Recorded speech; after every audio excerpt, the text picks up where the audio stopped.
Hey guys, welcome back to my channel. It's Cass here, and today I have a different video. Recently I've been tagged in a video. It was a bookish video. There's a girl that we are friends on social media, and that's her social media. Her name is Ali Molina, and we follow each other on Twitter and on Instagram, and obviously on here on YouTube, and she is amazing. And she did this tag Inside Out. It is inspired by the cartoon. I haven't seen the whole thing. I've seen like a few minutes into it. I might actually rewatch it tonight. But yeah, there are 4 different emotions in the movie, so you have to pick a book to every single emotion, if that makes sense.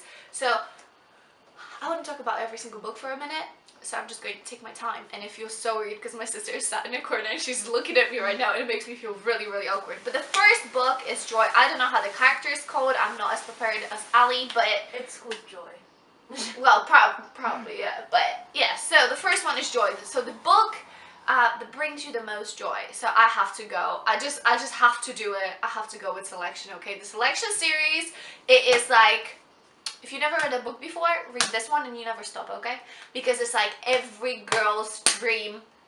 Is it like a Bachelor? Is that the TV show that they do? But it's like a girly version. I absolutely love it. It was so cute, and you fly through it, and you know, we all want an accent, okay? I already have mine, but I hope you get yours too, because those books are so fucking amazing. So if you guys haven't read them, just, this is how they beautifully look in the little box. Go and read them, like yesterday. The second one is Disgust. And so, what book gives you, well, grosses you out the most? What book grosses you out the most? And to be honest, I didn't know what to reply because I don't read like horror or anything like that. But I decided to go with the Netflix amazing series that I've watched like 3 episodes because I could not watch it because they don't look the way they look in my book. Okay, so like the characters in the show, they don't look the way I imagine them. Therefore, I'm not going to watch it. But that's 13 reasons why. Why did I pick this book? I picked it because the disgusting part about it is the bullying in everyone's life. I think I could do a whole review on this book and you probably would have hated me by the end of it. So if you guys don't know what happened, there's a girl and she commits suicide, and just before she sends 13 tapes, well, 7 tapes, and there's 13 reasons, aka people, that contribute to her killing herself. So everyone on those tapes, they've done something to make her want to kill herself. So the disgusting part for me is how nowadays we bully people like on a daily basis. You might not even realize that you do it. It's like, you know, slut shaming, fat shaming. People shame people for everything, too skinny, too fat, too black, too white, too gay, too straight. Everything is wrong. If you are not the way someone else is, it's wrong. So nowadays that really disgusts me, that people cannot be just the way they want, and that's why I've picked this book. And if you guys haven't read it, to be honest, I've read it in like 1 sitting, and I thought it was a really good book. I did not agree with everything. I thought, okay, I might as well just tell you what I think about this book. I think that the girl was, I know that the show is a little bit more like showy. They show a little bit more what happens. What I read in a book, I just thought, oh, she could have just taken it with a pinch of salt. And in the first few episodes, she looks really, like, she was flirty in a book, but in a movie, as they show it, the body language that she shows, she is almost like, I don't want to say asking for it because someone is going to pick on that, but she is almost like encouraging the situation. She puts herself in those situations. She could just get up and leave. You do not need to put yourself in those situations. You don't have to be the way you are, you know, be flirty or be very friendly. You don't have to do it. You could just get up and leave. I understand not everyone are like that. So I did enjoy the book. I thought it was really good. It was eye-opening to what we say to people might affect them in a different way that it will affect us, because not everyone have such a thick skin as we do, or they would just, you know, like, I would just be like, okay, like, whatever, just pass it on, I don't care. But someone might take it to heart. So I thought it was disgusting in a way how people nowadays treat each other, and especially in schools, in younger people. People get bullied on a daily basis, and I feel that's disgusting. So that's the only reason I picked this book, and I feel like younger people should read this. If you are lazy, you can just watch 13 Reasons Why, the TV show. So, up to you. The third one is Fear. So, what book scared you the most? And again, I don't read like creepy books or anything. Sometimes I read to like, I listen to like creepy books, but Nothing really. Like, I like horror movies. Like, I like to see it and get scared the shit out of, but I don't really like to read it. I just don't understand how are they going to make those noises in a book. Like, I won't be able to, like, read the noise, will I? So I just like watching creepiness. I don't really like to, like, read it. Anyways, so the book that I've chose is The One Memory of Flora Banks, and only because there's a girl in a book and she has no memories of anything. Like, she basically wakes up and every day she needs to, like, they need to tell her what happened, blah blah blah.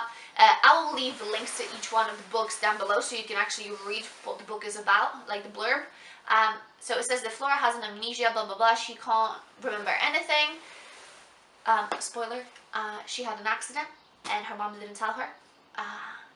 And I was just thinking about it, that scared me so much because basically she had a car accident in which she, I think she flew over the window or something, she didn't wear a seatbelt and she hit her head, and that's how she lost the memory. So basically nowadays she wakes up, she is 17, I think, in a book or something like that, but she remembers being like 5 or 6, I don't know, like being a child still. So imagine having a car accident and you don't remember anything that happened yesterday, and that happens for years. To me, that was so scary, that little things like, you know, we all from time to time put our foot down and, you know, we party and we do silly things and we don't think what could happen.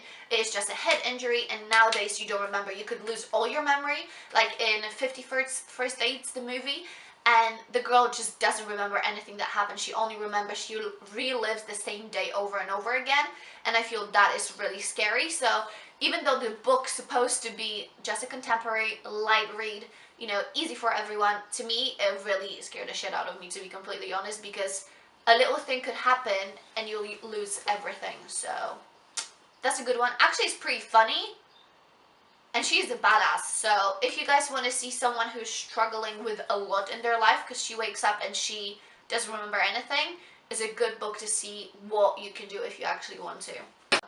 The last one, and you guys might think like, oh, I'll pick a notebook, or I'll pick Fault in the Stars or something like that, or Me Before You or anything like that. No, I didn't go for like a cliche one. I went for a little bit more badass. It touched like my badassness inside of me. That's what it touched, and that is The Crown of Midnight. Not the book, just the one part. And if you guys haven't read the series, you may as well just click off this video for like next 20 seconds. Is when Nehemia dies. It broke my fucking heart to pieces. I cried, and I messaged my sister, and then we cried together, and we still, like, I think Bonnie Bennett should still be her. Bonnie Bennett, Kate Graham, whatever her name is. I think she should be this lady, and that was the most heartbreaking part in any book that I've ever read. I have read some like mushy gushy books, but that part just broke my heart. So, Crown of Midnight. There you go. It's not your typical book I would usually pick. I was going to go with some romantic shit, but I didn't. So, if you guys enjoyed a bookish video, just give this video a thumbs up, and I might do a little bit like reviews and stuff like that. I might do actually like self-empowerment book video, because I've been reading and listening to a lot of them, and I actually want to do kind of like 101